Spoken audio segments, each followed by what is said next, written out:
DGP ആയിരുന്ന Jacob Thomas, വിജിലൻസിൻ്റെയൊക്കെ ചുമതല ഉണ്ടായിരുന്ന, ഇപ്പോൾ RSSൽ BJPയിലൊക്കെ പോയി ചേർന്ന ജേക്കബ് തോമസിൻ്റെ ഒരു വലിയ ഇൻ്റർവ്യൂ ഉണ്ട്, അഭിമുഖമുണ്ട്. അതിൽ അദ്ദേഹം പറയുന്നത് CBI അന്വേഷിക്കണം, കാരണമുണ്ട്, ആ പറയുന്നതിനകത്ത് കാരണമുണ്ട്. ആ പറയുന്നതിനകത്തൊരു പോയിന്റ് ഉണ്ട്. എന്താണെന്ന് വെച്ചാൽ, സ്റ്റേറ്റിനകത്ത് മാത്രം നിൽക്കുന്നൊരു വിഷയമാണെങ്കിലാണ് ക്രൈംബ്രാഞ്ചിനോ അല്ലെങ്കിൽ സ്റ്റേറ്റ് ഇൻവെസ്റ്റിഗേഷൻ ടീമിനോ പരിശോധിച്ച് ഇത് എടുക്കാൻ പറ്റുന്നത്. പക്ഷേ ഇത് 3-4 സംസ്ഥാനങ്ങൾ കടന്നു പോയിരിക്കുകയാണ്. തമിഴ്നാട് പോയിട്ടുണ്ട്, കർണാടക പോയിട്ടുണ്ട്, ആന്ധ്ര പോയിട്ടുണ്ട്.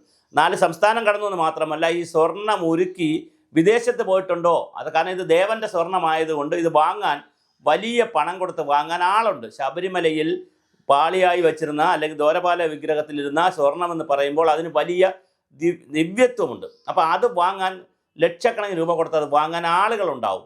അപ്പോൾ അതുകൊണ്ട് കോടിക്കണക്കിന് രൂപയ്ക്ക് ഇത് വിറ്റുപോയി. അന്താരാഷ്ട്ര തലത്തിലേക്ക് ഇത് വിറ്റുപോയിട്ടുണ്ടോ എന്നുള്ള സംശയവും മലയാളികൾക്കും NRI മലയാളികൾക്കും ഈ സ്വർണം കൊടുത്തിട്ടുണ്ടോ, ചെറിയ ചെറിയ പീസാക്കി, അല്ലെങ്കിൽ അത് കൊടുത്തിട്ടുണ്ടോ എന്നുള്ള സംശയവും അദ്ദേഹം ഉന്നയിക്കുന്നുണ്ട്.